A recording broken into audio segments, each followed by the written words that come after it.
Fab, I think that's us. So we've obviously saved the best for last for you. So Brian Stewart is Senior Sales Engineer from Arctic Wolf. And I believe he's brought prizes, guys. There's a raffle. So where I've been sitting all day, there's a wee sign, QR code. I think it's a QR code. I never actually looked at the sign. It is, yeah. Not a suspicious one from our sessions earlier. 100% legit. So if you would like to win this wonderful wave, what is it called? Yeah, it's a massage gun. There we go. For all your walking around the show floors today. So we're going to be giving that away at the end of the session as well. So maybe once Brian's finished, you can come up, scan, and then we'll announce the winner. Anyways, we'll hand over for you, and then we've got time for questions at the end. Thank you. Yes, so hi everyone. My name's Brian Stewart. I'm a systems engineer, sales engineer, pre-sales technical person, whatever you want to call it, for Arctic Wolf, covering Scotland and Ireland. Working with Murray here, who's the account executive for the patch, and some of my colleagues are in the room too. Will from marketing, Nick, my boss, where are you? Up there in the back, heckling me, no doubt. Yeah, and I'd like to, well, first of all, a little bit about me. So I've worked at various vendors. I've been at Arctic Wolf for about a year now. Arctic Wolf as a company has been in EMEA for about 2.5 years. So relatively new in a way, but we are a mature organisation. We've been in North America for about 12 years now. So we've seen massive growth, and that's really a reflection of companies in Scotland and Ireland are the ideal demographic from our point of view, that they need help with their cybersecurity. They have a bunch of tools and products, and they're suffering with how do they look after all of the information that it gives them, and how do they do something useful with it, and that's very much where we come in. So I last came across from VMware. I've worked for VCE, which became Dell EMC. I've worked for Commvault, amongst others. So yeah, a real mixed road of data management, infrastructure, storage. But I guess what did it all have in common with what I'm doing now at Arctic Wolf? It was very much about being outcome-based and value-based stuff. If I think about platform sales and data management and things like converged infrastructure, hyper-converged infrastructure. Why do you want to do the plumbing yourself? Buy an outcome, make it easier. So Arctic Wolf is the same idea in that we are an outcome. Buy cybersecurity as an outcome. So I'd like to take you on a journey of money, malware, and mayhem. What do I mean by that? Well, you hear in the news every day now, there's been a breach of this organisation, that company, etc. It's big business. So how did we get to here? How did it evolve? How did we get to that? And how do we defend against it? And that's what I mean by how we reduce cyber risk in your organisation. So let's introduce the attackers, the bad guys. Who are they? Where did they come from? Well, in the early days, it was really done out of curiosity and for recognition. It was about early days criminal gangs, but they weren't really criminal gangs as such, right? There were people playing about. It was real, I guess, hardcore geeks that wanted to see if they could achieve stuff, kind of hack into the national defence systems and have a poke around and see what information I can gather from it. And that posed an intellectual challenge, right, which is why they were doing it in the first place. And they would chat and, internet really chat and all these kind of things in the 90s about it, and you'd maybe hear some of their exploits, but it didn't really do major harm in most cases, and there wasn't really a financial motivation, right? This laid the foundations for others, what would come with, making it a financial thing, right? To extort money from organisations. So then came the financial opportunities. So the bad guys realising, as more got involved, that there was money involved in data, the birth of the internet, e-commerce. You think back to mid-90s to late 90s, you had eBay, Amazon in its infancy, taking card payments. People like PayPal were born out of that as well. So all of a sudden you had a lot of people wanting to spend money online, and the bad guys saw that as an opportunity. How can we get some of that? How can we capture some of that information? So it very quickly led to credit card fraud, scams to do with extorting financial information, and ID theft, because that could be resold. If you could take someone's ID and sell it on to someone else that was trying to become a citizen of a country, for example, they'd pay good money for someone's ID. And the internet gave them anonymity. I can still get that word out at this time. That's a good achievement in itself. And it gave them global reach as well, right? The internet made it global. The next stage was data became a valuable commodity, right? There was money involved in data. When organizations and businesses started being very data-driven, data was money, right? It was the new oil, the new gold, what have you. And so data theft itself became very lucrative for these gangs. And then came the attack monetization, out of knowing that data was valuable and people would pay good money for certain sets of data. You had the rise of cryptocurrencies. This made things much more anonymized for the bad guys and decentralized. So they worked out a way of getting paid, put it that way. That meant it could facilitate many different types of cybercrime, right? So we see three main areas, let's see now, in cybercrime, we'll come on to that. But it also made targeting individuals as well as businesses much easier. Ransomware itself and extortion, isn't it ironic that the thing designed to protect our data was used against us as a weapon, right? So get the company's valuable data, encrypt it, and then say, I've encrypted your data, you need to give me some money so I can give you the encryption key.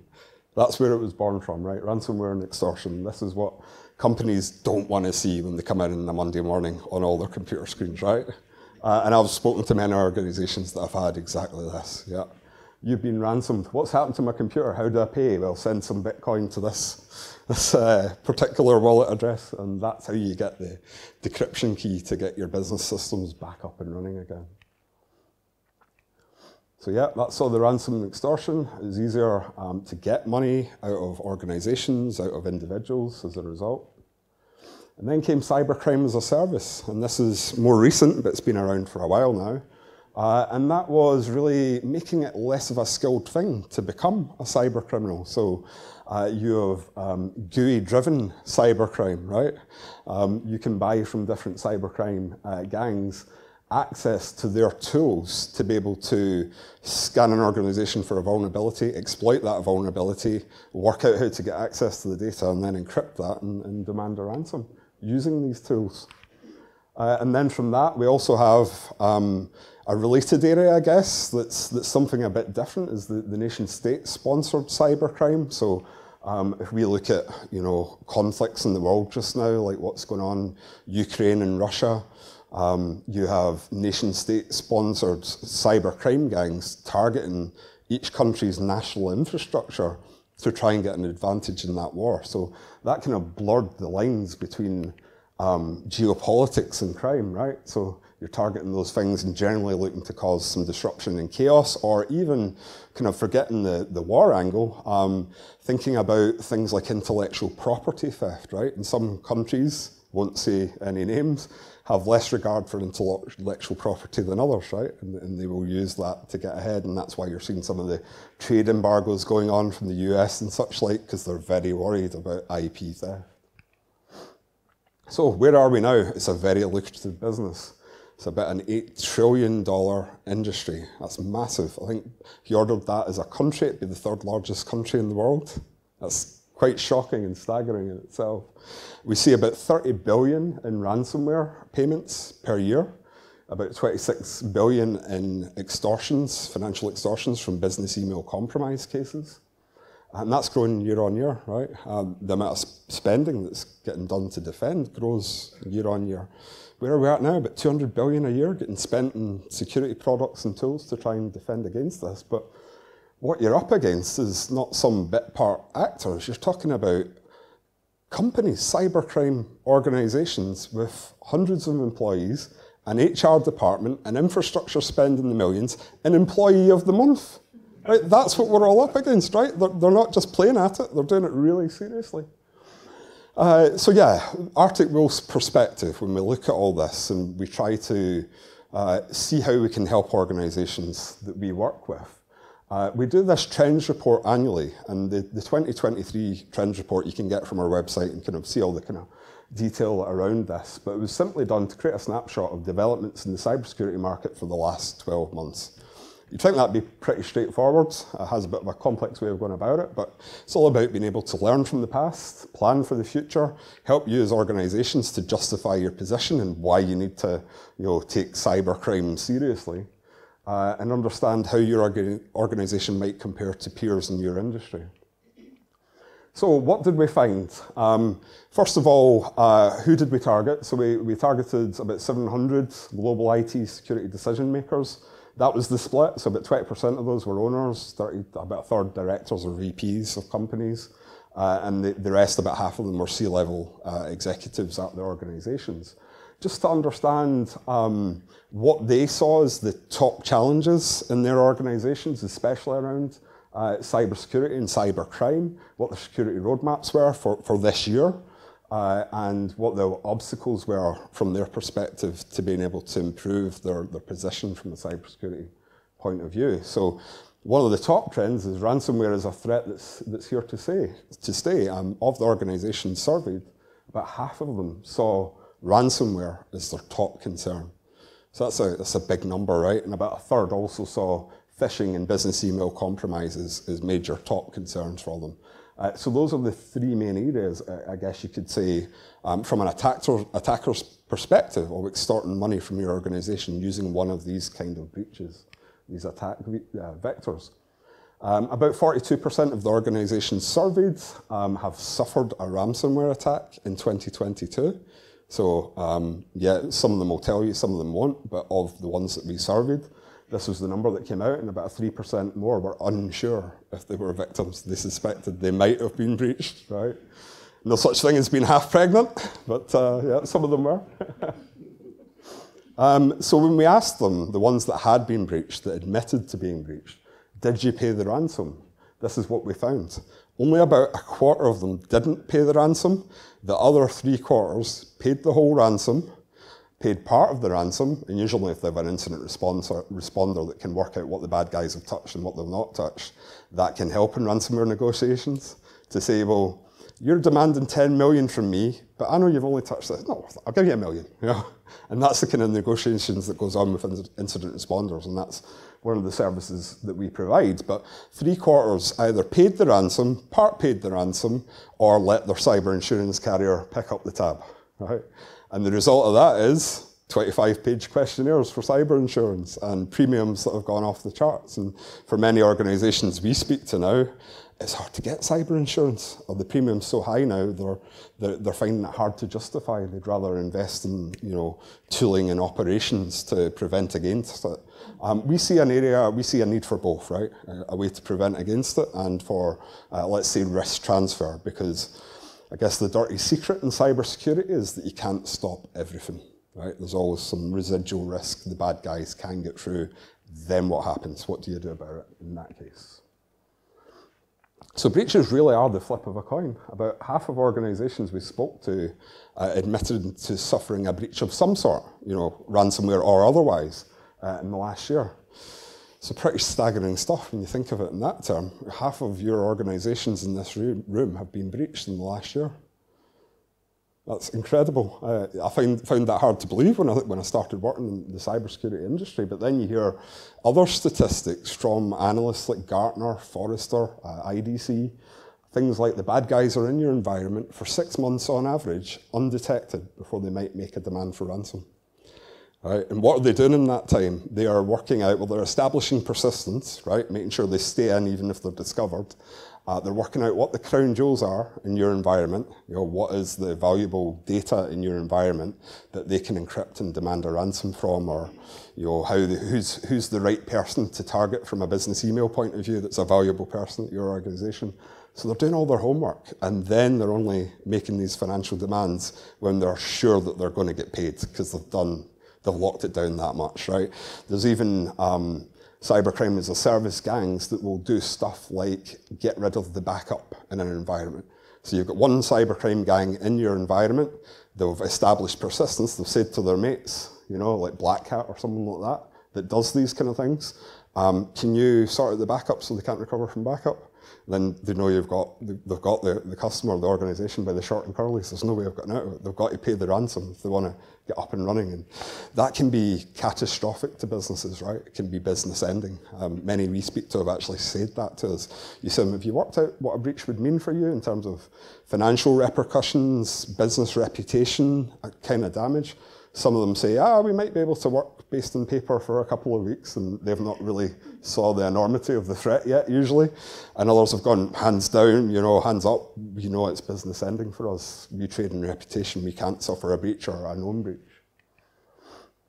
So 72% of those respondents that admitted to suffering a breach, they chose not to disclose the information. So they didn't tell anyone about it, they hushed it up, covered it up. And only 28% did at least make one aspect of the breach known, maybe not the whole story. And that's one way of trying to minimize the damage, I guess. But yeah, pretty incredible statistics, right?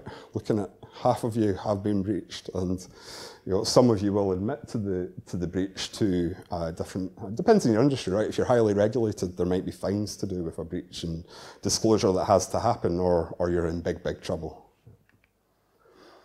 So yeah, now what are we seeing now? The AI future is here, right? It's can be used by the goodies and it can be used by the baddies, right? So it makes the cost of entry into cybercrime, makes the barrier of entry lower, because it facilitates sophisticated cybercrime. It makes it available to more people that maybe aren't experts but can leverage AI in a way to help them commit cybercrime. It can automate some of the attacks we see, and it's created new types of attacks. So what does that look like? So we're seeing new kinds of malware that's self-mutating, which is hard for traditional antivirus products to be able to detect it because it's constantly mutating. It's hard to keep up with that. We're seeing AI-powered bots that will do things like probe hundreds, if not thousands, of organizations at once for vulnerabilities, probing them from the outside, right? It's huge scale that can be done at. We can monetize large data sets. So if we exfiltrate data from a company, and that's maybe 30 terabytes of data, try to find the gold within that can be hard, but you can use AI to help you do that. Find the financial records in amongst that lot and be able to very quickly make your financial demands and get paid. Also for social engineering. So you think of generative AI tools. No longer will the phishing email that you get be English and nonsense that you can see straight through, Now it's eloquent, it's articulate, it's properly written, it's a lot more convincing, it's a lot harder to spot, and this is facilitated by AI. Information insecurity, so things like deepfake voices, deepfake video calls, images, making it much more like it's someone in your organization that you're dealing with and comes from left field, impersonating people using AI to gain access to your organization. Okay, so what's the attacker's perspective and the three main areas of compromise that I mentioned? So across ransomware, data breaches for data exfiltration and kind of monetizing your data from there, or through business email compromise. What the attackers are doing, they see your environment almost as a series of dominoes they need to knock down, right? This is a very simplified version of the MITRE attack framework, but they're trying to gain access, and then once they're in, that could be through phishing email, so business email compromise, it could be through known vulnerabilities, right? Over 60% of breaches are based on known vulnerabilities that could have been patched, but organizations don't have visibility of it, or they don't have the bandwidth to patch all the systems and the applications. But that is a way of gaining access through those vulnerabilities or through phishing attacks. They then leverage that access to work out what else in the environment they can compromise, right? We look at attacks that happened, like Caesar's MGM, that was based on after initial access, which was fooling someone into, approving a new MFA device to get into the network. They then used Okta's tool that lets organizations merge another organization they acquire to basically build a whole new identity infrastructure within the organization so that they could establish persistence. And also Okta in that case had links into Azure, into public cloud. So once the casinos recognised that the bad guys were in, they thought, we'll pull the plug on Okta, but that was too late because they had the links into the cloud, they were in the cloud environment, and that was Scattered Spider that was responsible for that attack, and then they called their mates at Black Cat that I mentioned to say, we've got access, can you help us here? And do the encryption piece and then demand the ransom. And so it was millions and millions in dollars in ransom and related costs to do with that breach. So yeah, they want to establish persistence once they're in, and then they look at, how can we monetize it? What are the financial implications? What can we get out of this company? How can we get paid at the end of the day? And if we look at the incident costs, right? So as an organization, Arctic Wolf has a team of incident responders, right? We have proactive services like managed detection response, vulnerability management, cybersecurity training, we call it managed security awareness. But we also have a crack squad of incident responders. And these are guys, there's over 100 of them working for Arctic Wolf. We deal with about 1,000 incident response cases a year, so we're very well versed in it. And from examining that data and looking at some analyst reports, it gives us a good feel for what's involved in terms of the cost of a breach.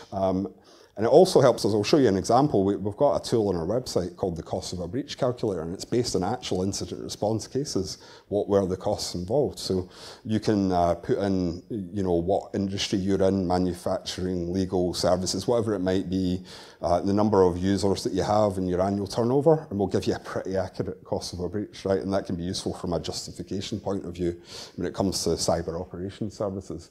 But the well-known costs are those at the top, right? Everyone loves an iceberg diagram. It's the below the surface cost, the lesser known cost. It's where 95% of the financial impact comes from, and that's based on Deloitte's analysis of cyber breaches and cyber risk.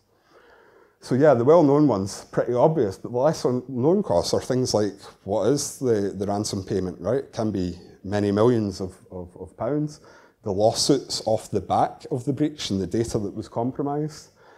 Any data mining and exfiltration that's gone on, that's lost data and people you need to notify about it, and then there might be also compensation payments off the back of that.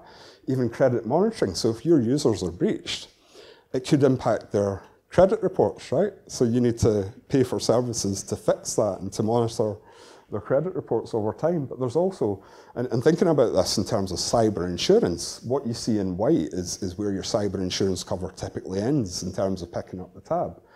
Then below that, you've got stuff like revenue downtime. So your company's out of action for 6 weeks. What does that mean in terms of your lost revenue?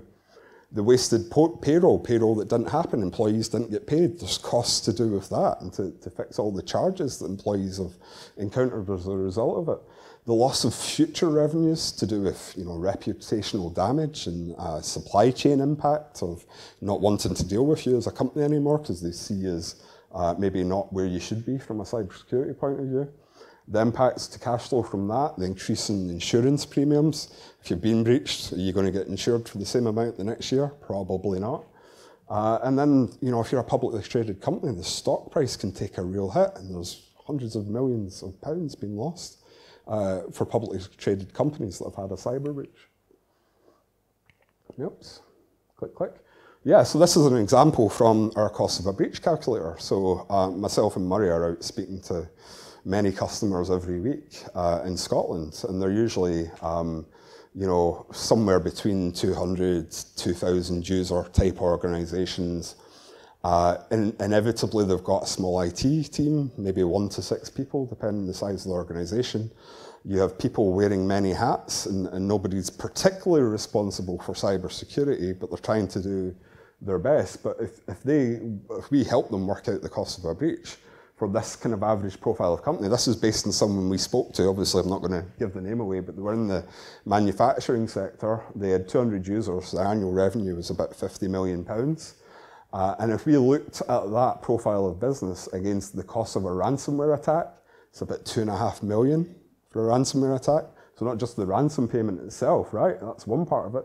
There's the digital forensics, the PR crisis response that goes with it, the legal counsel that needs to get involved, the notifying people, the credit and monitoring costs, and then other costs related to all of that we went through on the iceberg there.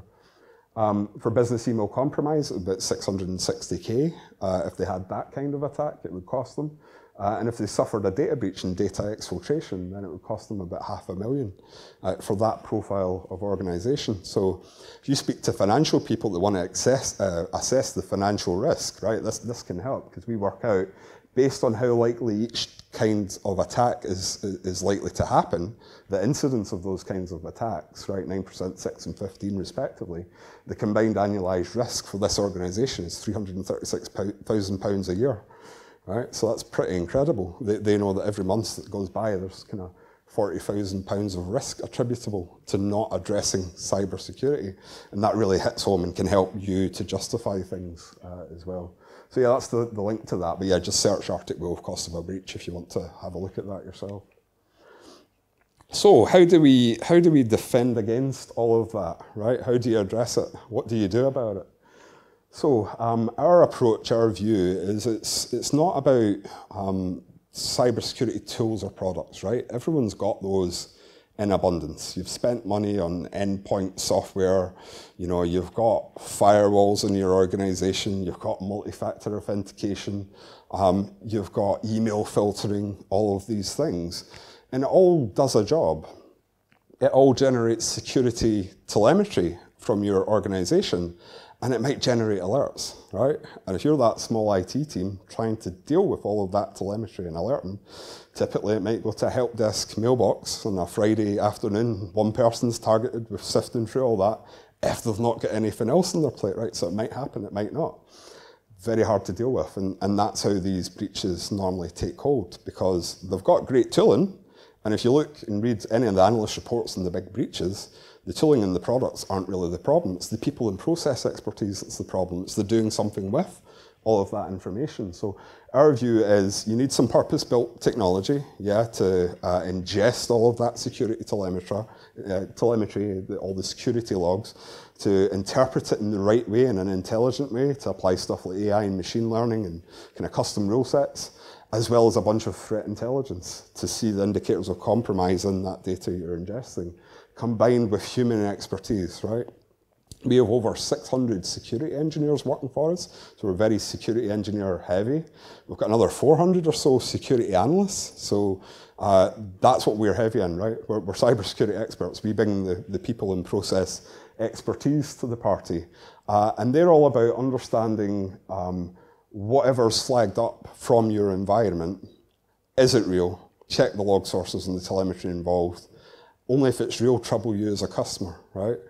And then give you the guided remediation steps to fix the problem so that you can stop it turning into a bigger attack and a major breach or a data exfiltration, etc. So that's risk mitigation, how we go through that, and I'll go into that in a bit more detail. But in terms of total risk, you also have an area of risk transfer, right? Cyber insurance does play a part. The point I made about the dirty little secret of cybersecurity is you can't stop everything. So that's where things like cyber insurance does come in. And we offer a security operations warranty that's basically us as an organisation put our money where our mouth is, to say, if you take our proactive services, our expertise, if you take two, we do 3 proactive services. If you take 2 of those, so managed detection and response and our managed risk and our vulnerability management, we'll give you $500,000. In fact, Nick, I think you said pounds the other day. Yeah, let's say $500,000, it was $500,000 of warranty. That basically says if you are still breached and you're using our proactive services, we're very confident you're much less likely to be breached. But we will give you financial assistance up to $500,000 to pay for incident response services, to pay for cyber insurance carrier excess premiums for that kind of thing. If you take all 3 of our proactive services, so that includes like cyber security training for your end users, because they're a critical part of your cyber attack surface, right? Training your end users in cyber security best practice and good hygiene. If you take all 3 of those proactive services from us, we're so confident that you're not going to be breached, and if you are, it's much less of an impact in terms of financials, that we'll give up to $1 million of financial assistance. So again, it's kind of an industry first, right? We're standing behind what we do, and we're very confident we're going to help you reduce your risk and reduce the impact of a breach if it does happen. So that's risk in totality. Give me a moment. So going back to that kind of simplified MITRE attack framework of how the attackers view your organization and how we help you defend against those attackers for the different types of main attack that we've identified and the likelihood of those attacks. By educating your end users in good cybersecurity hygiene and how to spot a phishing email and not to click the dodgy link or the dodgy Google AdWords link or anything like that harvests credentials, that can reduce your risk by about 25%, and overall reduce the likelihood of a breach by 90%, and that's according to various analysts that have kind of looked at this, and we did a study with Forrester, and it was the total economic impact of Arctic Wolf services or security operations service. So about 90% reduced likelihood by educating your end users in good cybersecurity practice and manage risks, so the vulnerability management side of things, addressing the known risks, the old OS's, wrong patch level applications in your environment, understanding all of that, which we can help you with. And all of our services are provided with a concierge wrap, so as well as having 24/7 SOC coverage from Arctic Wolf, we give you named concierge security engineers, which are business hours people. You know, it might be Billy and Sue from the team, but two named individuals that you know are your go-to people for cybersecurity advice and guidance. They'll also do like monthly or quarterly scheduled meetings with you to say, okay, you've onboarded to our service, we understand the size and shape of your organization, we know your key people, we know your key business applications, and we understand that about you, so we can help you lower your risk as a result of understanding that about you, but also understand where you operate as an organization. We know if we see strange telemetry or authentication requests to a user in Zimbabwe, for example, and you're a Scottish-based company and none of your users are ever there, that contextual information helps us understand and is all part of addressing your overall risk. But yeah, it's our concierge security engineers that work with you to understand and give you visibility of what are my vulnerabilities. You know, do CVSS risk scoring based on that. So I know I'm a 9 and that's really risky, and others in my industry are a 7. And aspirationally, I want to get down to a 4. If I address all these patching concerns and dodgy old firmwares on some devices and that kind of stuff, then I know I can get down to a 6 as far as CVSS risk scoring goes. So that can help you prove stuff internally, you know, to your board. It can help you prove stuff to regulators and auditors as well, that you understand your cybersecurity posture, you understand your vulnerabilities, you've got good protection, and you're working to improve your cybersecurity posture over time. So that's the kind of expertise that we provide. We also reduce the impact of a breach in our customers by the capability of our managed detection and response stuff to spot something early, right, before it becomes a major breach. So, example of that, in fact, I'll come on to the detail of this, but really it's about spotting a small fire and putting it out before it becomes a big fire that takes over the building, right? So that's what we're all about. So early detection response and doing something clever with the telemetry data that we're seeing from our customer organizations. And then from a retainer point of view, so IR Jumpstart just means incident response jumpstart. It's incident response planning, which is another element of our service. And that's to do with that 100 strong team of ours of incident responders. You can kind of get to the front of the queue with them if you take IR Jumpstart with us. And that just does that incident response plan to understand, even if you've not got our proactive services, if you pick up the phone to Arctic Wolf and say, Arctic Wolf, please help me, I've had a major breach, the building's on fire, we'll help you, right? We'll help anyone like that. But if you do our Jumpstart, we've done proactively up front that incident response planning with you to understand who you are, where you operate, who your key executives are, what your backup and recovery systems are, how we would recover applications, what order do we need to recover the applications. All that kind of stuff is documented and held in a secure central portal. So it just gets you that head start. So, you know, if you had a breach, we've got a 1-hour SLA if you've got this Jumpstart with us, that you know that you're going to get an incident responder on the phone under an hour, and they're going to be scoping the cost of the response and saying to you, this is what we need to do and this is what it's going to cost, and you're going to get a preferential rate in terms of early incident response services off the back of that. So that's where our security operations warranty comes in at the end, because it's all about lessening the financial impact of the stuff that might still get through. Much less chance of stuff actually getting through if you're doing the proactive services, but we're there for you as well for the stuff that does still get through, and we've got a great team of incident responders to help. So how do we do it? So we are a cloud-based platform. I've talked to some of this as we've gone. These are the different proactive services that we offer. So managed detection and response is round the clock, 24/7 SOC provision. Often companies that we speak to, they'll have budget for a SOC or a SIM tool or some sort of as a service to do with that, or maybe a SOAR platform.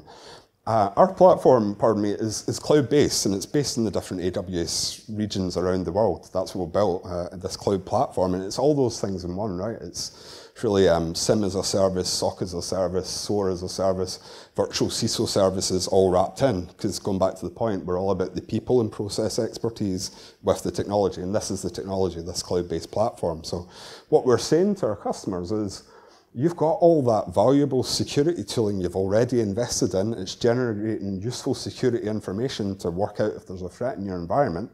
Instead of you trying to interpret it yourself, send it all to us, send it to our cloud platform, and we'll do the clever interpretation of the data, work out if there's a threat, apply the threat intelligence that tells us what the indicators of compromise are matched against the data that we're seeing from you. And then flag that up for our triage team and our SOC to investigate, to verify it's something real. Because the worst thing that can happen with all this tooling is all the false positives and the noise that gets generated. You want to sift through that. So we help through this automation from our platform, but also our human expertise that is verifying that a threat is real. And we're not just going to leave you in the lurch and chuck it over the wall at you, right? That's not much use either. We're going to verify it's real. We can automatically contain for you as well, so we can contain the threat. We've got a few different ways of being able to contain. But we're also always going to provide you the guided remediation that says, here's what we found. We verified it was real. We took action and contained for you so it doesn't spread. Here's the steps you now need to take to fix the problem and kind of lock the bad guys out of your environment so they can't go any further. And that is managed detection response at its core. And we take in telemetry from all these places that you see at the bottom across your whole cyber attack surface. So endpoint software, you might be invested in a Sophos or a CrowdStrike or a SentinelOne, whatever it is, we'll take the telemetry from that into the platform and we'll interpret it in the right way. From a network point of view, you've got firewalls, various firewall vendors that you can take the logs from. Again, that comes into our platform. Also from a network point of view, you've got stuff like core switch logs, wireless access point logs. Again, that's telemetry that we can use. Cloud, the big three infrastructure as a service providers, so your AWS, your Azure, your GCP, they all have security APIs that you can hook into and take some useful information out to work out what's going on inside those cloud environments. And also from a security, software as a service point of view, right? The one that's front of mind for most of the customers that we're speaking to is Office 365. So again, we hook in via API and we can ingest what's going on in those environments as well. And that's very useful for spotting an attack in the early stages, especially a business email compromise type of attack, because we can spot things like a strange mailbox rule getting added to a user mailbox that's maybe Brian.Stewart at your company, send an email to the financial director saying, can you pay this purchase order? And it's a fake purchase order, but it looks legit. And then suppress that, so hide that payment request in a junk mail folder or an RSS feed folder to hide it from the actual Brian.Stewart that doesn't realise that his email's been compromised. And that's often how money is extorted from organisations. So being able to pick up on that strange rule getting added, that's the early detection piece, right? We can help with that as well. That plays into identity as well. So things like Active Directory information, so the authentication that's going on, where that authentication is going. If we understand you as a customer and we know you don't operate in Zimbabwe, then we know if there's a AD login request coming from Zimbabwe and 4 failed attempts, then a successful one, that's a compromised account. That's going to flag up on our platform. We're going to have an analyst investigating that. And even before that, if you're using multi-factor authentication, again, the main players there are the likes of Microsoft, Okta, and Duo, and they have API hooks. So we use those as well to take the MFA information. So we can spot an MFA fatigue type attack unfolding, like the Uber breach you saw, somebody getting bombed with a bunch of MFA approved requests. They're going, deny, deny, deny. Oh, I can't be bothered with this anymore, approve. Right, and then that's the bad guys in, and that's how persistence is established in the environment. So we can spot that as well. We can also see that the MFA requests are going to a strange country. So we can spot that early. We can see the failed login after the successful login after all the failed login attempts. And if those things happened in sequence, that's very important, right? Because you know that's very likely a breach, right? That's the red alarms are flashing in the SOC at that point. This is now an escalated potential breach. It's most likely a breach. Our analysts or human expertise is involved in that. And then if the third thing that was happening in that kind of sequence, and the reason that having this holistic view of the environment and the cyber attack surface, the third thing that happened was the strange mailbox rule getting added to O365. You know, that's nailed on dead cert, a compromised corporate account, right, in this instance. And that's before it gets to a weaponized Excel attachment going on an endpoint, right? If you think about how that kind of attack unfolds in your environment, if they're in your email, they've got access to your calendar, right? They might be looking at a divisional meeting or an all-company meeting. There might be 300 people on a meeting that afternoon. They do a reply all, say, here's the spreadsheet for this afternoon's meeting. Now, 300 people download that that weaponized Excel attachment to the endpoint, double-click on it, opened. Now the bad guys have established persistence, right? That's a way of getting in, and then proliferating from there. And that's when your endpoint software, whatever it might be, will go, hey guys, I've spotted something. but you had lots of opportunity to spot that unfolding before then. And that's what I mean by we want to spot something early on and put the small fire out before it becomes a big fire. That's why holistic visibility is important. The human element, very important as well. You know, making sure your users don't click the phishing link or the dodgy Google AdWords search result is very important. So you need to have some sort of cybersecurity education for your end users. So we have an offering there. We call it Managed Security Awareness.